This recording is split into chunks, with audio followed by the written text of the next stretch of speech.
everyone, my name is Chad Van Handel. I'm the Chief Lending Officer at Unison Credit Union. Welcome to another edition of the Utalk podcast, Real Estate Edition. Today, we're very excited to have Amanda Furman here in the studio. Amanda, in addition to being a realtor, is also a real estate investor. I think you're going to get a lot from this story, so we're really excited to dive in. And without further ado, Amanda, welcome to the studio. Thank you. Thanks so much for having me today. I think the best place to start is really just kind of talk about how you got started in real estate and when you decided you wanted to make real estate your career. So I am a teacher by education. I went to college and got my degree in education and history, Broadfield Social Studies. And then shortly into that, I had my first child and I knew I wanted to stay home. So I stayed home, had two more children and raised them. Was home for almost 11 years and then just really knew that I needed something else in life. I mean, I enjoyed my time home, but just was ready for something else. So I have my cousin's husband is a realtor, and he has been telling me for years, you need to get into real estate, you'd be great at it, and you have a big network. So when I decided I wasn't going to stay at home anymore, I made a list of things I wanted to do. Nice. Number one on the list was a nurse. So signed up for nursing school, went my very first day, and I sat there and thought, I cannot do this for another 4 years. So I quit. And I have not quit anything in my life except for that. So next thing on my list was a realtor. And I thought, well, all in, it's going to cost me $1,500 to start my own business. Sure. If I sell one house and I decide, this is not for me, I'm going to break even, and it'll just be the experience. So I took my 72-hour real estate course and I passed the state of Wisconsin exam, signed on with Coldwell Banker Real Estate Group, and it just took off for me. Nice. So this is about 2017? Yep, the end of 2017 fall. All right, great. Mm-hmm. And so how did you ramp yourself up then? So you're into the business, you're with Coldwell. So how did you ramp yourself up and really start getting your feet underneath you? So I didn't realize it, but I've kind of been setting myself up to be successful in real estate for my entire life because I'm involved in everything. The word no doesn't really come to my mouth very easy. So when people say, hey, Amanda, will you be part of PTO? Yeah, sure. Hey, Amanda, do you want to? Yeah, sure. So I coached 3 different youth sports with my kids growing up and, just had a huge network of parents. And from my teaching days, too, if people trust you with their children, they're probably going to trust you with just about everything. I have a large family, and just with my group of friends, neighbors, family, that was my foundation, was, really my network. And then off of that, I started doing a ton of marketing in social media. Great. Yeah, and it wasn't like paid advertisement. I have a series where I go and I interview local small businesses and then give, a gift card to that place for anybody that mentions seeing the video, just different things like that. So, yeah, lots of... A lot of hustle, a lot of hard work. That's great. That's exactly. Great. So then how soon after that did you decide to give real estate investing and a shot? Well, from the second that I signed up to be a realtor, it was always in my brain, but the problem was the funds to do it. So my husband and I purchased our first investment property, and now I just got to think for a second. I think it was about a year and a half, almost 2 years ago. Okay. So I'd been in real estate for about 2 years at that point. Okay, great. So again, that was kind of the plan-ish when you started, was to have rentals and flips and things like that? It wasn't necessarily like a mapped out plan, but it was like a little seed that was in the back of my head that started sprouting over time as I learned more about real estate. Sure. And what was the real estate market like in 2017? When I started in real estate, I remember people saying, it is such a hot market right now. There's no way home prices can go any higher. And then since then, home prices have continued to go up. I mean, exponentially. Year after year since 2017 in the Fox cities, we've been up 6 to 8%. Right. And then with interest rates coming down, I mean, it's the perfect storm to just continue the hotness of the market. Right. So were you working with real estate investors in 2017, or was mostly new home buyers and things like that? Mostly it was residential home buyers, vacant lots. I did a couple commercial properties, but primarily 99% of my business was residential real estate. So then you start looking at properties, and did you know you wanted? Did you do more flipping, or was it buy and hold, or what types of properties did you guys start with then? So our very first property was a flip. Okay. We took out a home equity loan to purchase Great. it and fund the entire renovation. Nice.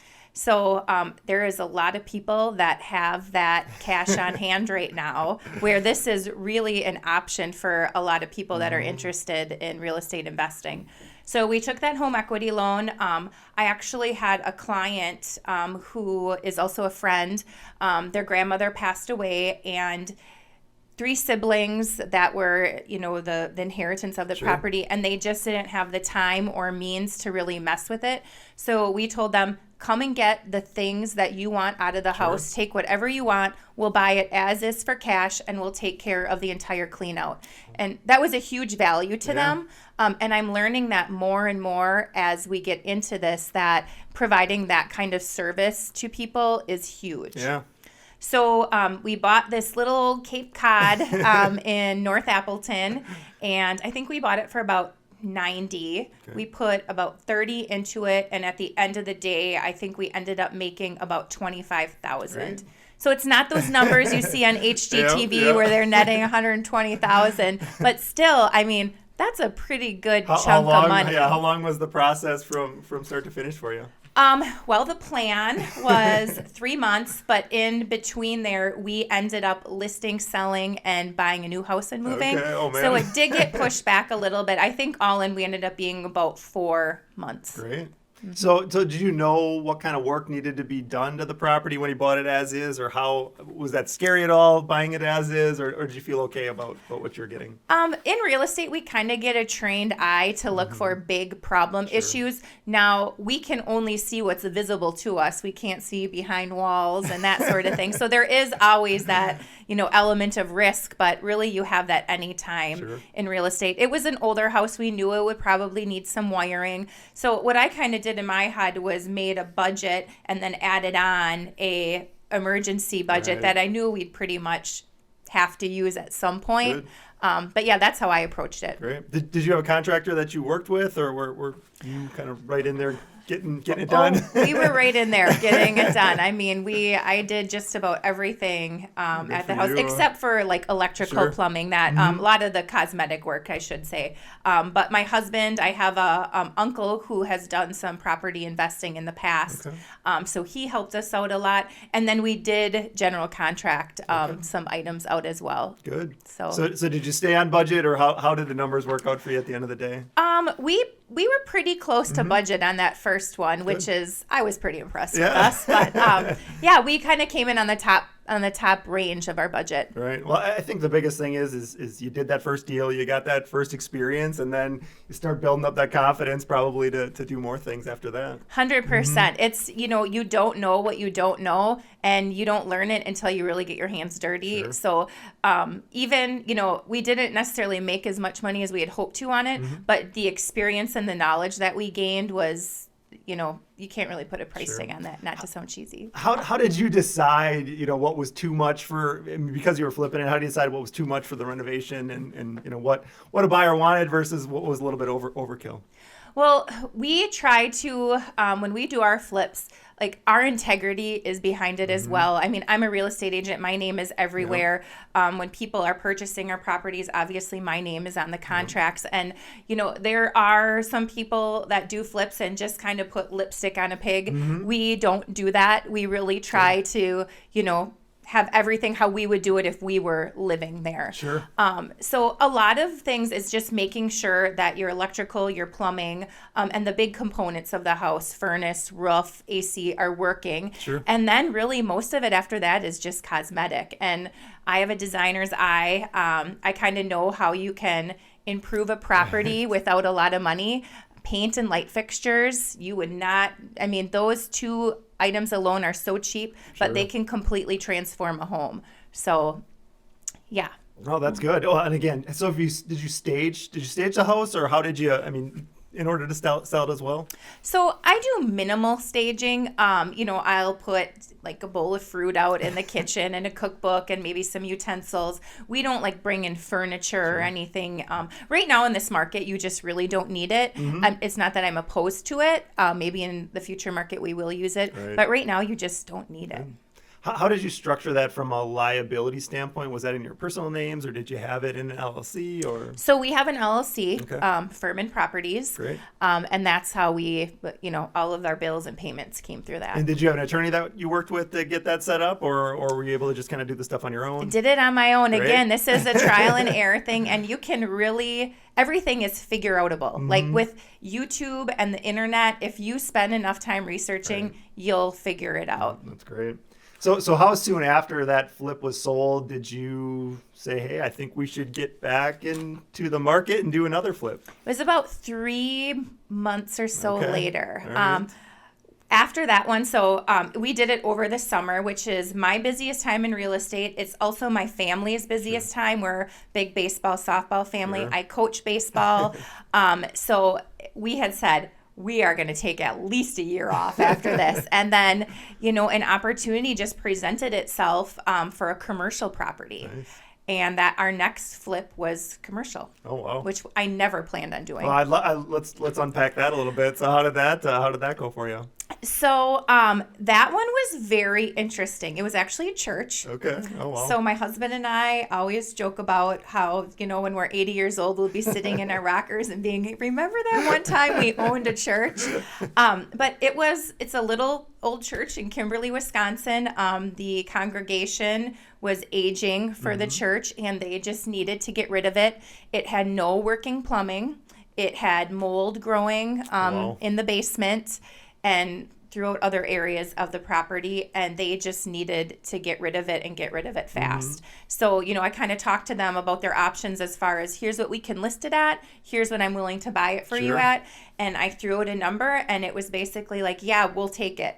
So I came home from work that day, and I walked in, and I was like, so I think I bought a church. And my Wow. husband was like, what are you talking about? But it ended up working. We contracted out everything for Sure. that property. So we had a local junk removal place, Truck and Junk, who are fabulous. Great. If people are interested in getting into property investment, get Truck and Junk on your list of contacts.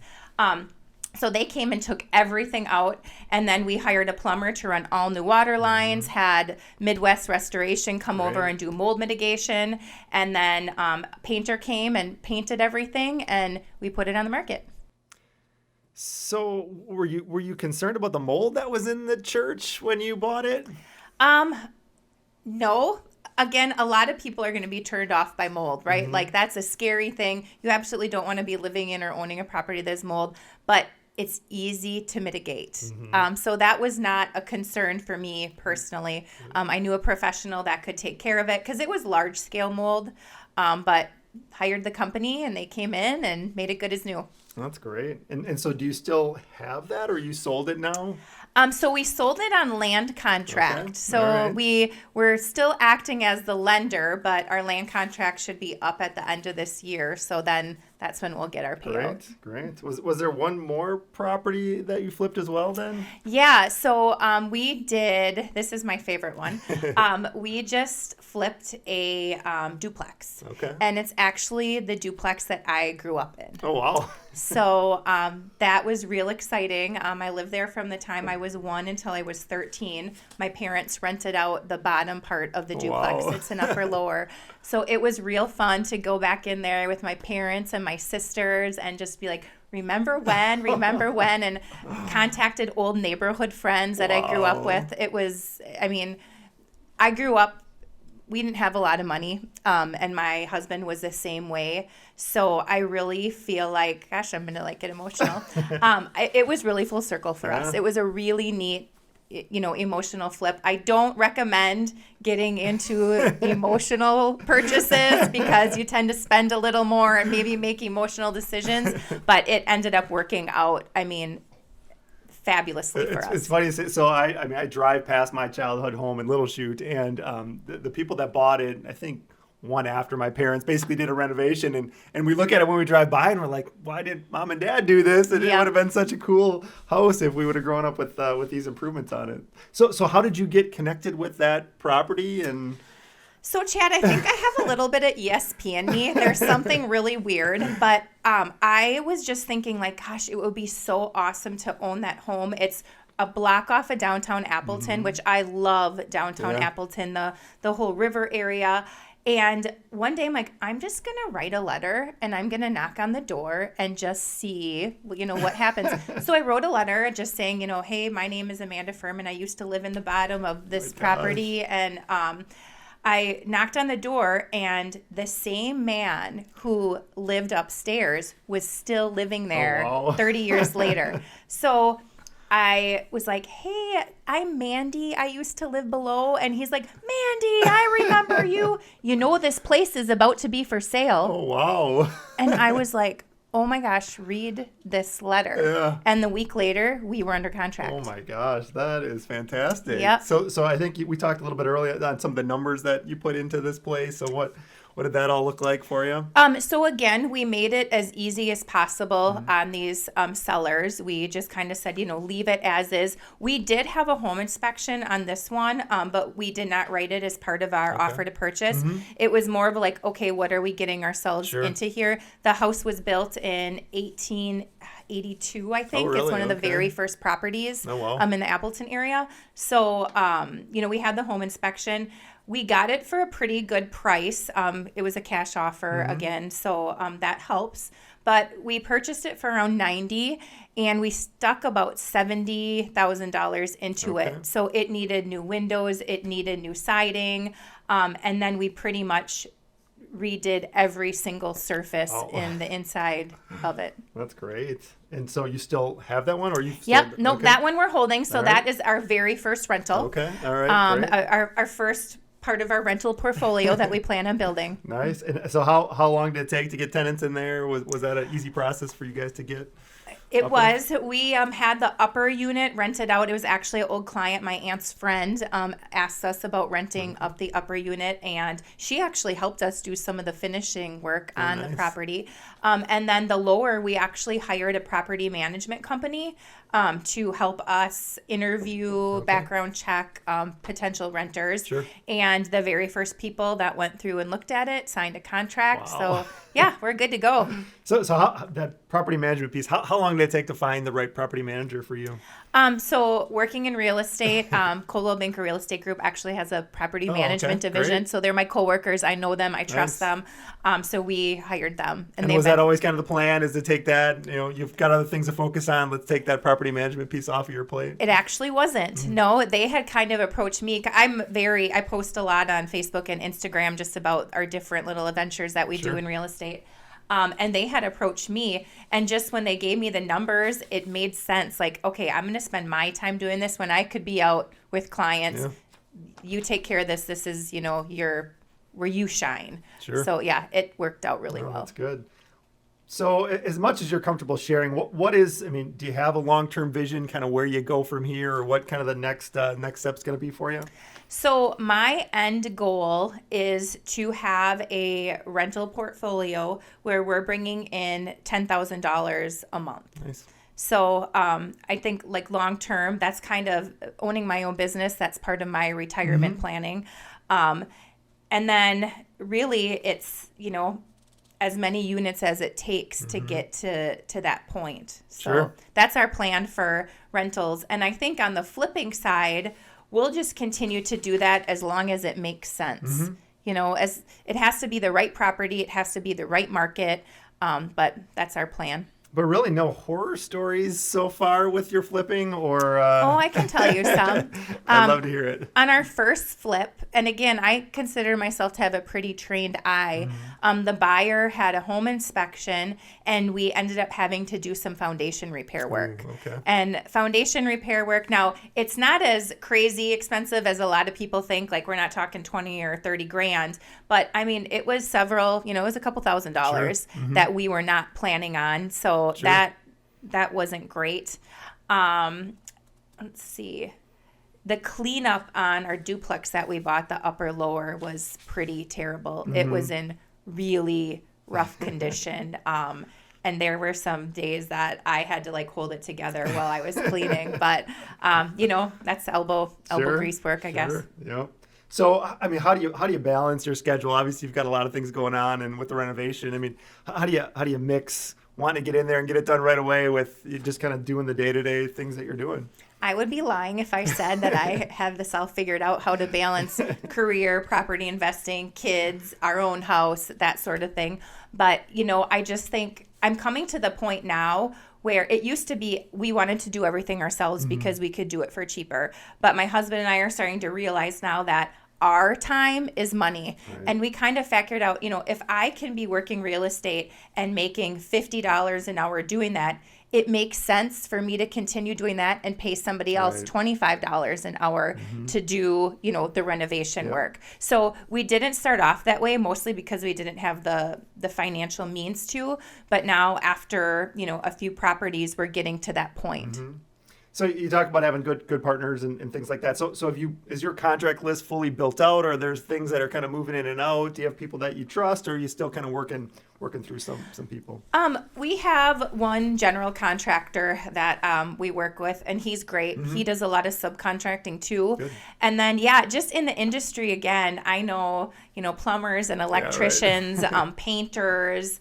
And then kind of have figured out over the years, too, what places do give you really good quality products at, the cheapest price you can get them. So it didn't come overnight again, trial, error, researching. But, that's where we're at. No, that's great.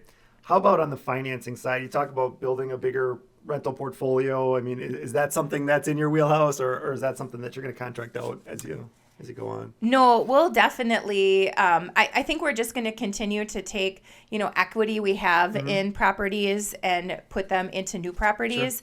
Sure. Our rents, take those, and obviously, aggressively pay off the mortgages, but the excess, rather than having it sit in a savings account, we'll reinvest it into new properties. And do you have an accountant that you work with that kind of helps you as well? Oh my gosh, yes. That is one thing. Accountants, when you are in property investing, you need to hire a good accountant because yes, they're going to cost you money, but they will save you so much money in the end. Yes. How many people did you have to interview on that side of things? So I have a friend who owns a very large business in the Fox Cities, and he's also a real estate investor. And he basically just set me up with the guy that he uses. And David Lewis from Suttner Associations is who we use. And he's been phenomenal for us. He actually told me last year, we were talking about, just different ways to, be able to write stuff off. And he asked me if I needed a new car. And I was like, well, I mean, need or want. But he's like, if you buy a new car and put it in your business, you can do. So he became my best friend that day and went and bought my new car. Yeah, sold, huh? So in terms of kind of, where you go now in the future, you've got kind of this plan. I mean, are you constantly looking for new properties, or just kind of see where it fits right, in terms of what you run across? I am constantly looking. I feel in the future, moving forward, there's going to be 3 big sectors of real estate that is going to become really good, either flips or rentals. So one, it's going to be kind of like our first rental, where, you have aging parents and they're going into retirement homes or passing away, whatever the situation might be. And the inheritors, usually their children, one lives in Washington, one lives in New York, one lives in Florida, and then there's one here. And they don't have the time or the means to be able to clean out the property. And, our baby boomer generation is slowly hitting that age of, end of life. And I feel like that's going to be a huge sector that is really going to need some help when it comes to, still giving them a really fair dollar amount for their properties, but providing them a service. And then it works out, for you as a property investor. Churches are another one. Sure. These big, massive churches. I think right now in the Fox Cities, we have 3 of them for sale.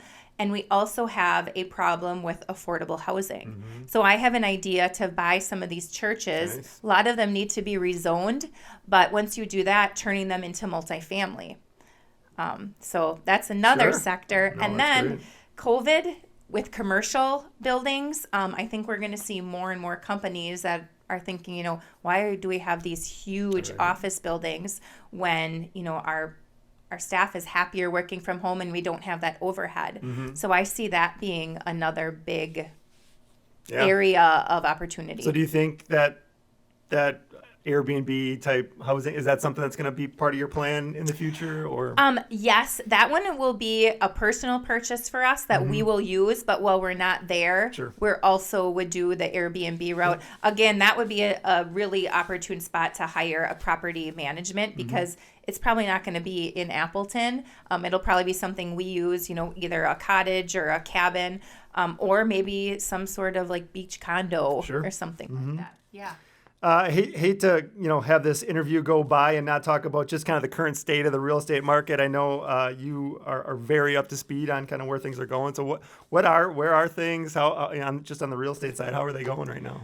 We need people to sell their homes. So right now in the Fox Cities, we are down 33% inventory from last year, and last year we were at record lows. Oh, wow. It is it's getting to be honestly at a dire state for people to list their homes.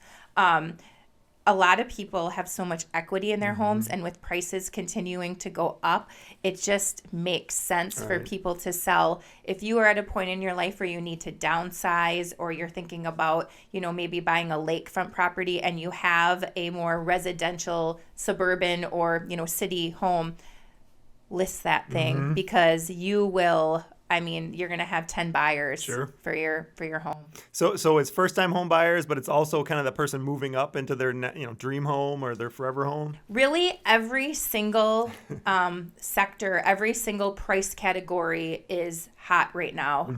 I just had a $500,000 property that had multiple offers on it. Wow. That's pretty unheard of in this area. Yeah. And the lower the price point, the first time home buyers, which we kind of consider $200,000 and under, that's the hottest market. But still, it really bleeds into all of the other price points as well. No, that's great. What about so again, that first time home buyer, I still think the rental market is pretty strong though at the end of the day. Still people want to rent as well as want to buy homes. Do you have concerns about being able to fill vacancies in your rental properties or anything over the next, year or 12 months? No, the demand is still so high for rentals. People, I hear a lot, and I believe this myself too, being in real estate, why rent? You're still paying a mortgage when you're renting. You're just paying somebody else's mortgage and, building up their wealth. So I really think buying is the way to go. But, there's obstacles that come to buying. You need to have a down payment. You need to have a certain credit score. So just working on, improving those parts. And then as far as being the real estate investor, rental prices right now are just astronomical. I'm hearing some of the new builds in downtown Appleton, the apartments down there, they're going for $2,200, $2,400 a month. Wow. And they don't even have parking. Wow. So do you think COVID kind of made this all happen? Did they speed up things, or was it going to happen anyways? I feel like that's kind of a loaded question, really. I think there's so many different facets that go into the housing market, so many different sectors, that I really think it just was a perfect blend of, all of those sectors coming together and creating what we have now. Sure. Yeah, and there's always people that are either, moving up from, being in a multifamily and want to be in a duplex or a single family, and people that are moving to the area and just want to, be in a place short term. So yeah. How important have mentors been for you through your career and just trying to learn things and learn where you want to go with your path? Huge. Going back to my comment before, I really think everything is figure outable. And just like I'm sharing now, most people are excited to share what they've learned. Right. I found that out as I go and have talked to other property investor, other realtors. There's big realtors in the area that have been I give a lot of my success to them because they've given me tips throughout, my first few years in real estate that I have taken to heart and implemented, and they've helped me astronomically. I think if you can find somebody that is willing to kind of show you the basic foundation, and then you can kind of take it and curtail it to what you want to do, that's really the way to go. The internet, podcasts, right. YouTube, there's so much knowledge out there that all you have to do is do a search and everything is right on your fingertips. Right. No, exactly. How important has branding been to your overall success? Obviously on the realtor side, but what about on the real estate investing side? Does it bleed over to that as well? So that's something I just talked to my husband about, because as right now, we don't even have a logo. Most of our stuff, we're still in the infant phase of building our property investment. But I really think that there's a huge market that is about to come up for property investing. And I am trying to focus on, creating a logo and then some advertisement saying, do you have an aging parent that, they might not need their house anymore? Yeah. Well, we can help you. And, kind of finding what our little niche in property investment is. Right. We're kind of starting to wrap up. Any kind of last words of wisdom for people as they're kind of looking to get into real estate investing? So a couple things. We talked about this kind of before the scenes here, but there will never be the right time to jump into property investment. Do your homework, have a somewhat of a plan, but don't have the someday syndrome. Someday I'm going to do it. Someday I'm going to do it. Just do it. Start small. Don't buy a, $250,000 investment property right away. Don't tackle a 100% renovation on what you buy either, right? Exactly. Start small and then just build it from there. I think about people that have all of this equity in their homes and they're kind of thinking what do we do with this money?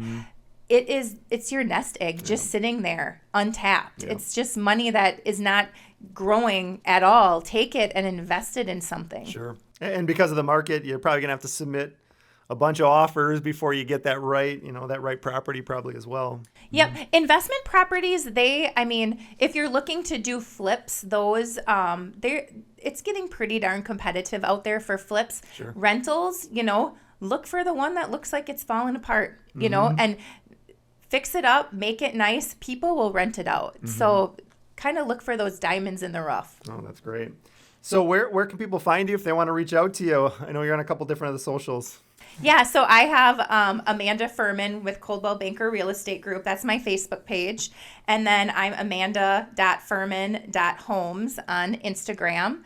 And my number is 920-222-1068. I'm happy to answer any questions that people have related to real estate property investing. I've been helped out a lot, and I like to pass that on to other people that are interested in getting into it. No, this was great. Again, you're super knowledgeable. We're excited to have you, and thanks again for stopping out. Well, thanks so much for having me. This was super fun. All right.